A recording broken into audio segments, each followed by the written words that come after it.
So, in this video, bit of a weird one, but I'm just going to be talking about one or two bits and bobs.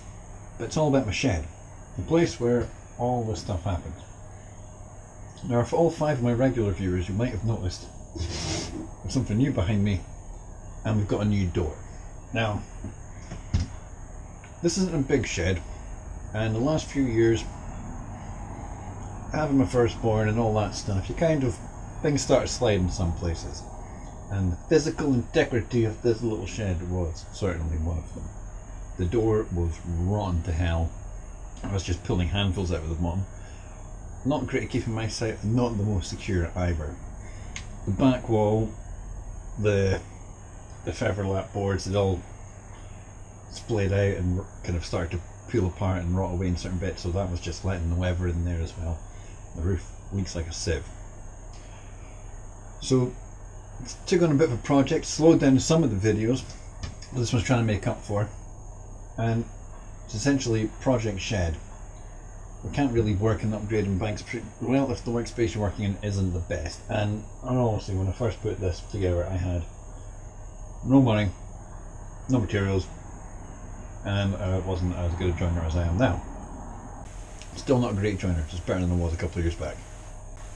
Take a wee tour around the joint. So as you can see, we have our new door, significantly more robust than before, and working on getting a nice fancy lock on it as well. So you see that the roof's going to need some repairs, so we're going to refelt that, but we're also going to put some sterling board to give us a nice flat even surface and double skin the roof to just kind of tighten that up strength wise, and also takes the load of any of the rotten timber that may be there, and I can dry out during the summer. The back, we've already done some structural repair work. And you can see all the bikes. Not a lot of room for anything else. So you may have already realised that I take a lot of the bikes out when I'm filming in here. There we go. Just becomes the lights. Fantastically overcrowded 2-wall board. It's just gotten more and more full as time's gone on. So, things still to do. Fix the roof, as we spoke about. Going to put some little bars across the window to make that a bit more secure so you can't just break through the glass. But in terms of making a nicer space to work, replace this chipboard shelf because it's just falling apart and just warps every which way from Sunday. Nice, larger tool board. So we're not going to be sort of double stacking tools that aren't the same. It's not going to be such an absolute ram you have to take 4 or 5 things off to get anything. And you're just worried that the mech carrier is going to fall off every time you try and get a bottom bracket tool.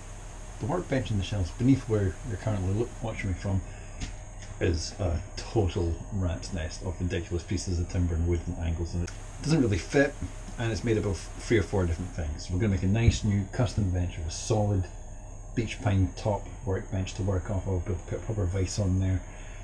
Make it so that it fits a little bit better, so there's not so much dead space, and make it a bit more useful and make it a bit more better balance for what I actually need it to hold. Current workbench and the frankly shady embarrassment that is underneath it. It's usually a bit tidier, all the toolboxes are out because we're obviously working in the shed. And then over here, collection of garden tools and brushes. I don't know why I've got so many sweeping brushes. I can probably sort that out. Then just occasional bike stuff. Even less occasional bike stuff, car and painting shit. So yeah, Project Shed, things to do. It's a bit fun because, you know, it's just working in the shed, isn't it? It's just a different type of work in the shed. It's going to mean that it's going to be properly weatherproof, properly weathertight. Not going to have as much damp pointing to creep in every single corner. And then during the summer, once everything's dried out solid, we'll be able to paint it properly. Put a nice new floor in it as well. If you have any suggestions for other things that you'd like me to see fix up in here, or things you want to see in the tool board, then mention in the comments.